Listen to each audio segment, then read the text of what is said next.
नमस्कार प्रोग्रामर्स, एक बार फिर से स्वागत है हे सुशील यूट्यूब चैनल पे। तो दोस्तों, अभी हमने पिछले वाले वीडियो में हेलो वर्ड्स करके एप्लीकेशन बनाया और उसको डिलीट करके देख लिया है। ठीक है, अब हम एक दूसरा एप्लीकेशन बनाएंगे। एक्चुअली में एप्लीकेशन देखा था और डिलीट किया था।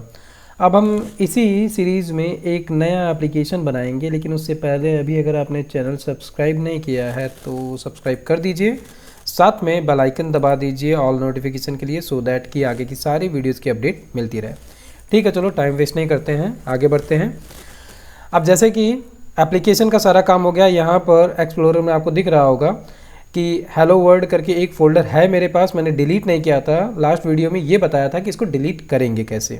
ठीक है, अब हम एक नया एप्लीकेशन क्रिएट करेंगे जिसका नाम हम देंगे प्रोजेक्ट्स। और ये असल में क्या होगा, प्रोजेक्ट का शोकेस होगा। मतलब कि मान लो हमने ए प्रोजेक्ट बनाया, बी बनाया, सी बनाया, तो हम सिंपली एक छोटा सा ये क्या कहते हैं एप्लीकेशन बनाएंगे जिसमें कि क्या करेंगे, एक इमेज होगा, जो भी हमारे प्रोजेक्ट का नाम है वो हो जाएगा, उसका एक छोटा सा डिटेल हो गया, ये 3-4 चीज़ें। मतलब कि हम इसमें ये सीखेंगे कि कैसे हम इमेजेस को सेव करें और कैसे हम उसको रिट्रीव करें डेटाबेस में, कैसे उस इमेज का पाथ ले जाकर स्टोर करेंगे, कैसे उस इमेज को हम फैच करके HTML पेज पर दिखाएंगे। ये सारा काम हम इस वाले एप्लीकेशन के अंदर सीखेंगे।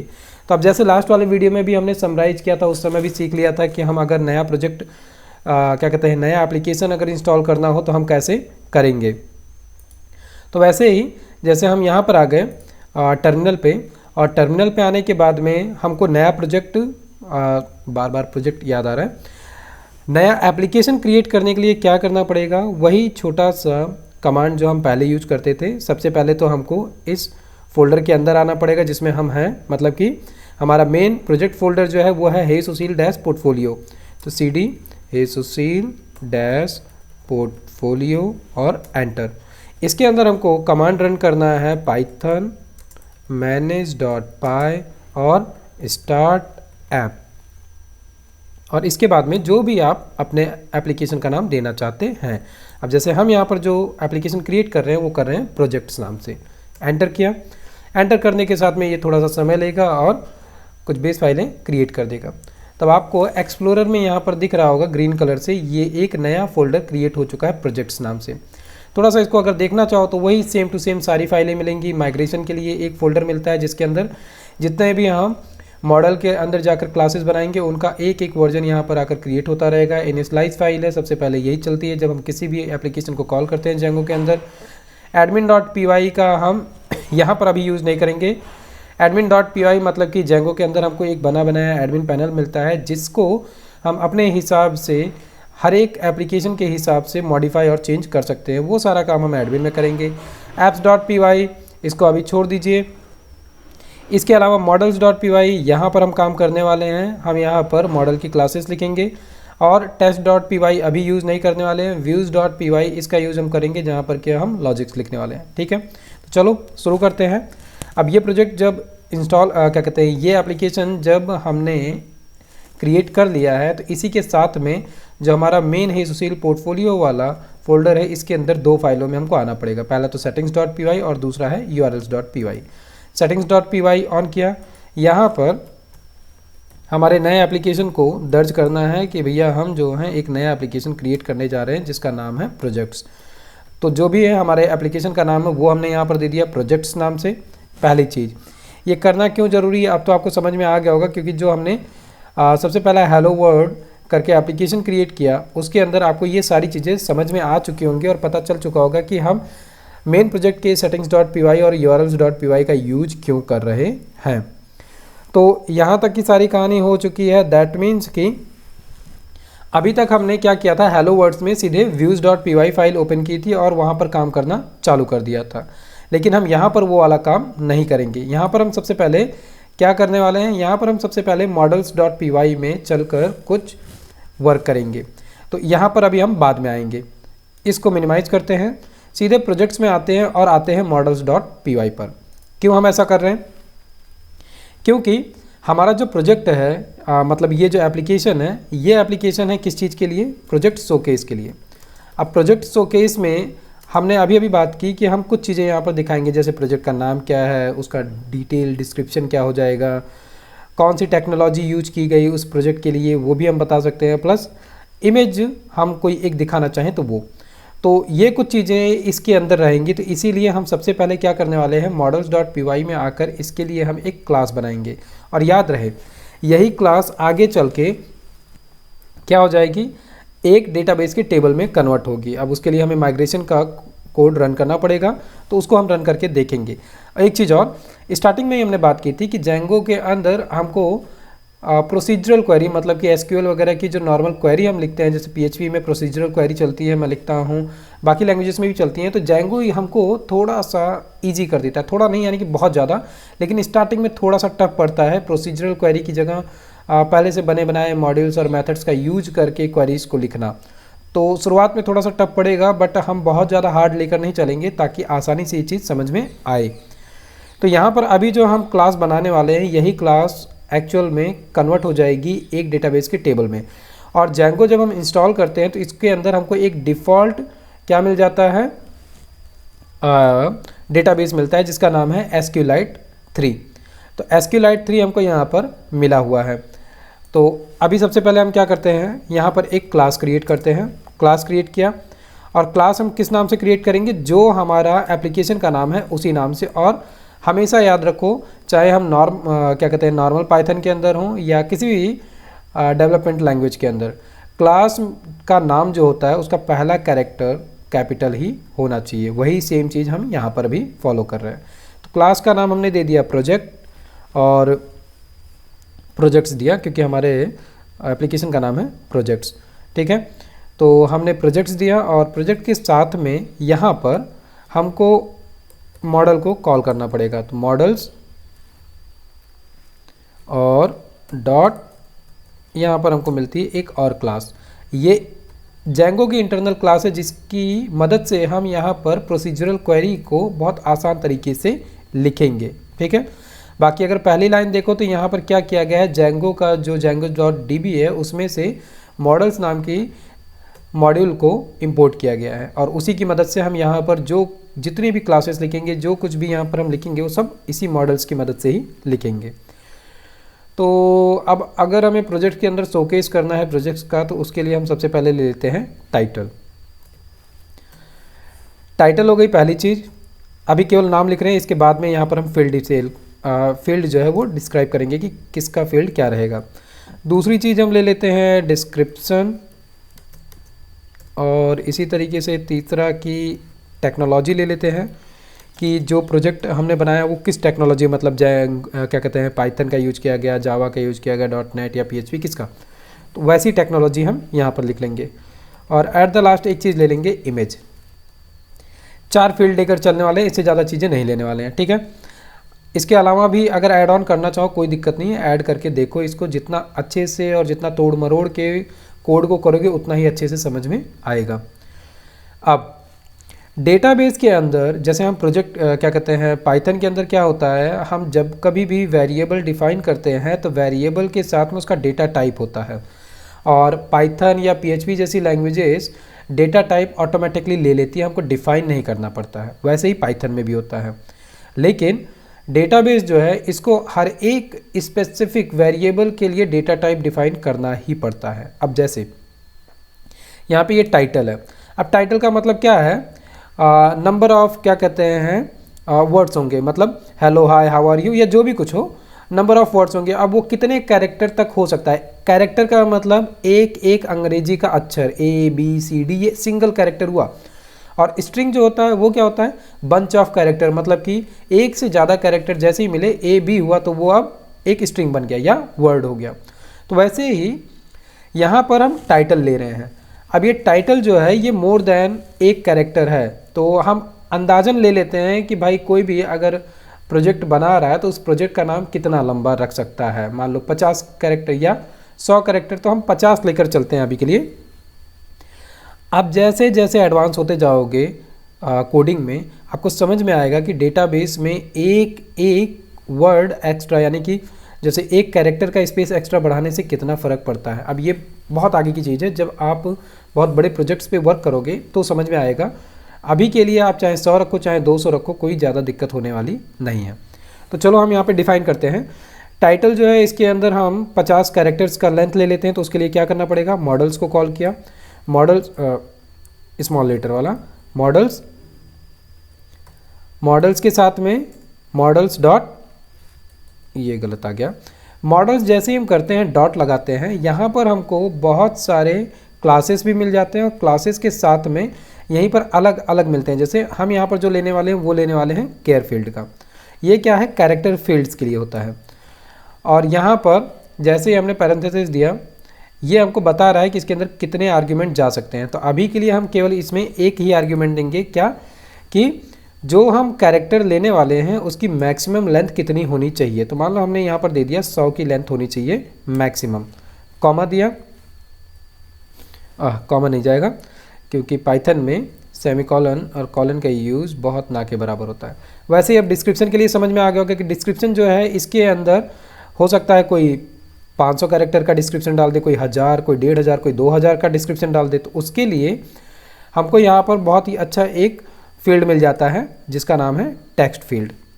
टेक्स्ट फील्ड में हमको ये बताने की ज़रूरत ही नहीं है कि कितने कैरेक्टर हो सकते हैं, ये ऑटोमेटिक एडजस्ट कर लेता है। ये बहुत अच्छी चीज़ है इसकी। टेक्नोलॉजी जो है ये भी क्या है, अब कोई टेक्नोलॉजी उसका नाम बहुत ज़्यादा 10, 20, 25 कैरेक्टर का होगा, क्योंकि लैंग्वेजेस जितनी भी हैं सबके नाम शॉर्ट है, 5-10 कैरेक्टर में ही सब समझ जाते हैं, जैसे .NET, जावा, PHP, पाइथन। तो इसके लिए भी हम क्या ले सकते हैं, यही केयर फील्ड। और केयर फील्ड में हम छोटा सा क्लास आ गया, मॉडल्स डॉट केयर फील्ड लिया हमने, और केयर फील्ड के अंदर हमने यहाँ पर मैक्स लेंथ दे दी। कितनी दे देते हैं मैक्स लेंथ, मैक्स लेंथ दे देते हैं 20 की। लास्ट में बचता है इमेज।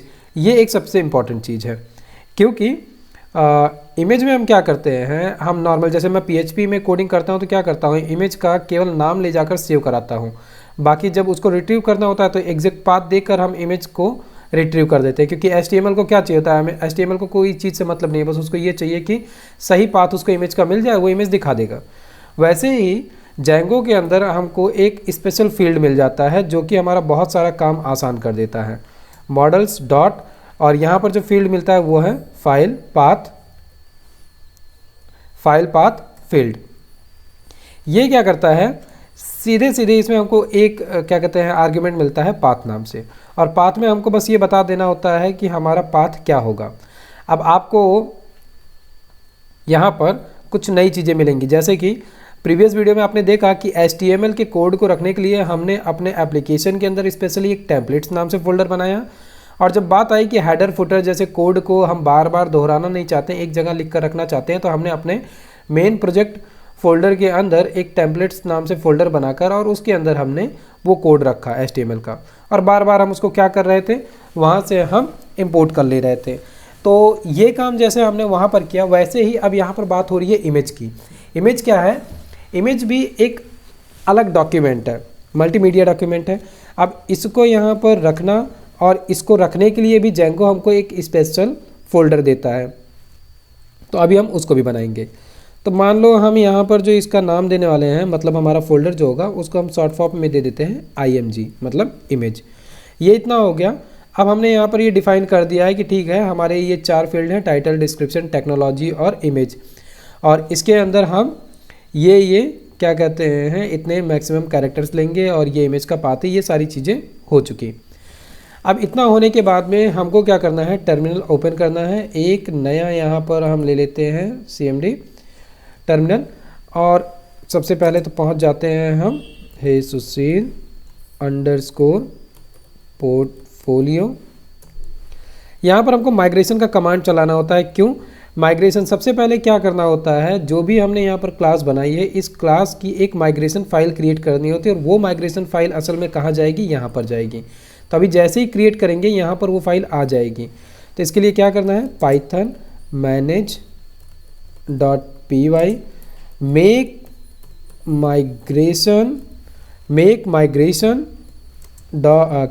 माइग्रेशंस, और इसके बाद में हमारे एप्लीकेशन का नाम है प्रोजेक्ट्स, एंटर। ध्यान देना यहाँ पर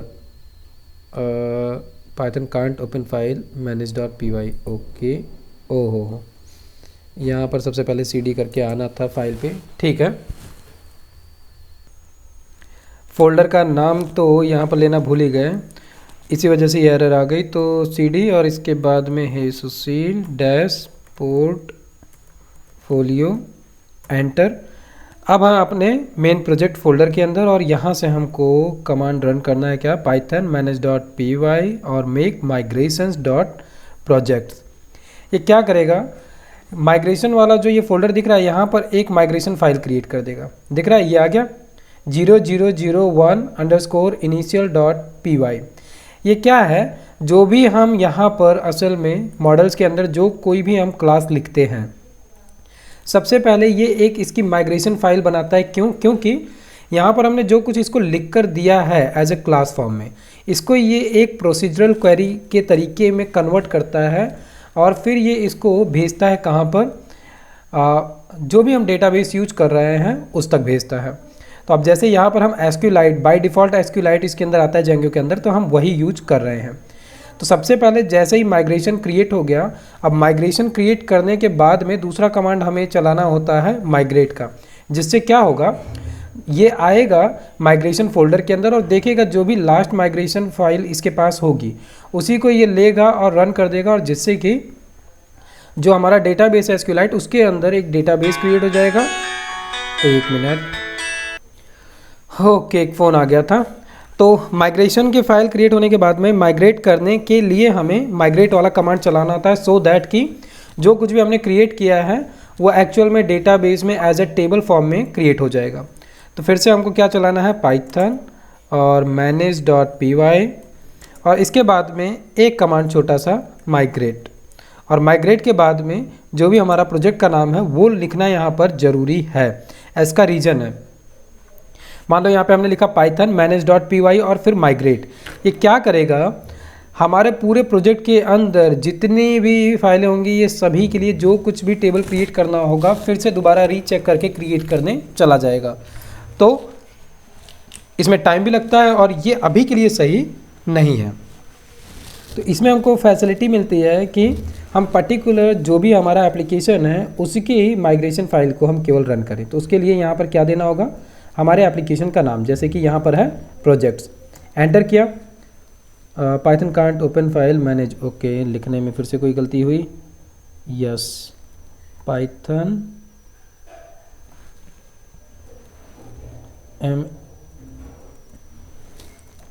manage.py और एंटर। ये क्या करेगा, ये रन किया एप्लीकेशन, यहाँ पर हमको मैसेज मिल गया कि ऑपरेशन टू परफॉर्म, क्या क्या इसने अप्लाई ऑल माइग्रेशंस, जो भी प्रोजेक्ट्स के माइग्रेशंस थे वो सारे के सारे इसने अप्लाई किए और इसको ये फाइल मिल गई 0001 इनिशियल, और मिलने के बाद में इसने ये क्रिएट कर दिया। अब आगे बढ़ने से पहले सबसे पहला दिमाग में सवाल क्या आ रहा होगा कि ठीक है SQLite है तो, लेकिन वो हम देखें कैसे। तो अभी आप अगर नोटिस करोगे तो यहाँ पर db.sqlite3 ये आपको एक नई फाइल यहाँ पर क्रिएट होकर मिल जाएगी, बट इसके साथ में लिमिटेशन क्या है, अभी इसको क्लिक करोगे यहाँ मैसेज आएगा कि do you want to open it anyway, क्योंकि VS कोड एडिटर इसको समझ नहीं पा रहा है और इसको खोले कैसे वो भी इसको समझ में नहीं आ रहा है। तो VS कोड एडिटर के अंदर एक सबसे अच्छी फैसिलिटी जो मिलती है, जो बेस्ट बनाती है, वो है इसके एक्सटेंशन में आपको आना है और यहाँ पर आपको सिंपली सर्च करना है SQLite3। SQLite3 आप सर्च करेंगे, जो सबसे पहले वाला आ रहा है, शायद मैंने इंस्टॉल किया है, एक मिनट, SQLite का वर्जन जो था SQLite ये रहा, ठीक है, यही वाला है। SQLite जो आपने सर्च किया, सबसे पहला SQLite सर्च करने पे जो आया है वो है ALEXCVZZ। ये जिस व्यक्ति ने इसको बनाया है, ये SQLite वाला जो एक्सटेंशन है इसको आप इंस्टॉल कर लो। इंस्टॉल करने के बाद में क्या करना है, इसको हमने कट किया। अब ये फाइल यहाँ पर पड़ी है, ये फाइल मुझे देखनी है, मतलब कि जैसे हम नॉर्मल अपना अब अगर PHP में कोडिंग किए हैं तो अपाची सर्वर पे जब हम जाते हैं तो वहाँ पर हमको PHP माई एडमिन मिल जाता है, या आप SQL का डेटाबेस ओपन कर लो, वहाँ पे SQL का डेटाबेस मिल जाता है, वहाँ पे आप UI वे में सब कुछ देख सकते हो। वैसे हम यहाँ पर अगर VS कोड के अंदर ही UI व्यू में अपने डेटाबेस का स्ट्रक्चर देखना चाहते हैं तो दे सकते हैं। उसके लिए क्या करना होगा, या तो आप सेटिंग पर चले जाओ और यहाँ से कमांड पैलेट ऑन करो, या फिर शॉर्टकट है Ctrl Shift और P। तो मैं Ctrl Shift P क्लिक किया, आ गया। यहाँ पर सिंपली आप लिखो SQL, आ जाएंगे ये कमांड। इसमें सबसे पहला कमांड क्या है, SQLite ओपन डेटाबेस, और इसके बाद में चेंज वर्क क्या कहते हैं space trust, new query, quick query, show output. तो हमको क्या करना है, ओपन डेटाबेस। इसको यहाँ से सिलेक्ट करके भी एंटर करने पर भी यही खुल जाएगा। ओपन हुआ, ये पूछेगा हमसे जैसे ही हम ओपन करने के लिए कहेंगे, जो कोई भी इसको क्या कहते हैं SQLite मिलेगा हमारे प्रोजेक्ट के अंदर, वो यहाँ पर एज ए लिस्ट फॉर्म में दिखा देगा। तो अभी जैसे कि हमारे पास केवल एक ही db.SQLite 3 है, वही ये बता रहा है वो इसको कहाँ मिला, हे सुशील डैश पोर्टफोलियो के अंदर ये मिला है। ये कह रहा है इसी को ओपन करना है, यस हमको यही ओपन करना है। क्लिक किया, क्लिक करने के साथ में थोड़ा सा समय लेगा ये, और इसके बाद में ये हमको ओपन करके दे देगा। कुछ गड़बड़ी हुई लगता है, फिर से ओपन करते हैं इसको। यहाँ पर आए, एंटर किया, ओके, ओहो ओके। ये एक्चुअल में क्या होगा, जब हम ओपन करेंगे तो वो यहाँ पर दिखेगा, ठीक है। SQLite एक्सप्लोरर दिख रहा है, ये यहाँ पर आ जाएगा, और ये है हमारा डेटाबेस। यहाँ पर अगर आपको दिख रहा हो तो दो अलग अलग यहाँ पर हमको टेबल्स मिल रही हैं। इसको थोड़ा सा खींच के बड़ा करता हूँ सो दैट कि आराम से देखा जा सके इसको। पहला है जैगो माइग्रेशंस, और दूसरा अभी जो हमने बनाया प्रोजेक्ट्स के अंदर प्रोजेक्ट्स, ठीक। क्या करता है ये, जो भी हमारी क्लास का नाम है ये इसके लिए यूज हो जाता है एक प्रीफिक्स, जैसे कि यहाँ पर हो गया है प्रोजेक्ट्स, इसके बाद में अंडरस्कोर करके प्रोजेक्ट्स। हो सकता है इसके बाद में हम यहाँ पर और भी कई सारी क्लासेस बनाएं, दैट मीन्स कि कई सारे और टेबल्स बनाएं। तो ये क्या करेगा, ये हमेशा हमारे एप्लीकेशन का नाम जो है वो प्रीफिक्स में जोड़ के ही रखेगा। मतलब हमारा जो एप्लीकेशन का नाम था प्रोजेक्ट्स, वो यहाँ पर प्रीफिक्स रहेगा। इसके बाद में जो कोई भी हम क्लास नेम यहाँ पर दिए हैं वही हमारा नेक्स्ट नाम हो जाएगा, जैसे यहाँ पर प्रोजेक्ट्स आ गया है। अब इसको अगर हम क्लिक करेंगे तो यहाँ पर आपको दिख रहा है आईडी है, टाइटल है। आईडी देखो ऑटोमेटिक यहाँ पर लेता है, हमने आईडी डिफाइन नहीं किया यहाँ कहीं भी, इसने आईडी ऑटोमेटिक ले लिया है। टाइटल है, डिस्क्रिप्शन है, टेक्नोलॉजी है और इमेज है। यहाँ पर आपको दिख रहा है टाइटल जो है वेयर केयर यहाँ पर लिया है, बट हमने यहाँ पर क्या दिया था, केयर फील्ड दिया था और मैक्सिमम दिया था 100। बट SQL के अंदर जो क्वेरी चलती है, मतलब कि अगर हम कोई भी मल्टीपल स्ट्रिंग के लिए लेना चाहते हैं या उसके अंदर कुछ भी special character, normal character, digit या ABCD कुछ भी देना चाहते हैं, उसके लिए हम यूज करते हैं डेटाबेस में वेयर केयर डेटा टाइप को। तो इसने ऑटोमेटिक यहाँ पर क्या ले लिया, वेयर केयर, और 100 की लेंथ दे दी। वैसे ही डिस्क्रिप्शन में इसने ले लिया टेक्स्ट, और यहाँ पर भी वेयर केयर है और यहाँ पर भी इसने लिया वेयर केयर ही है, ठीक है। तो ये बात हो गई। और अगर इसको और अच्छे तरीके से देखना है तो ये जो एरो मिल रहा है इस पर क्लिक करते ही ये टेबुलर फॉर्म में हमको यहाँ पर देखने को मिल जाता है, दिख रहा है। क्योंकि अभी ये खाली है इसलिए यहाँ पर कुछ भी नहीं दिख रहा है। तो नेक्स्ट वीडियो में हम क्या करने वाले हैं, हम सबसे पहले यहाँ पर, अभी हम UI के थ्रू नहीं जा रहे हैं, हम सबसे पहले इस डेटाबेस के अंदर कुछ एंट्रीज करेंगे। मतलब कि कुछ डमी डेटा डालेंगे कि कुछ प्रोजेक्ट का टाइटल डाल दिया, कुछ भी डिस्क्रिप्शन डाल दिया, टेक्नोलॉजी डाल दी, उसको कुछ इमेज का पाथ दे दिया।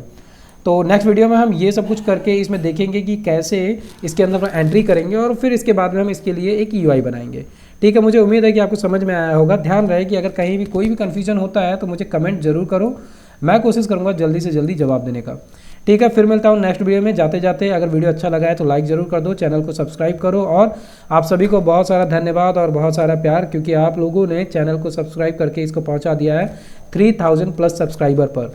तो इसके लिए बहुत बहुत धन्यवाद, ठीक है। मैं मिलता हूँ नेक्स्ट वीडियो में, तब तक के लिए स्वस्थ रहिए, मस्त रहिए, प्रोग्रामिंग करते रहिए।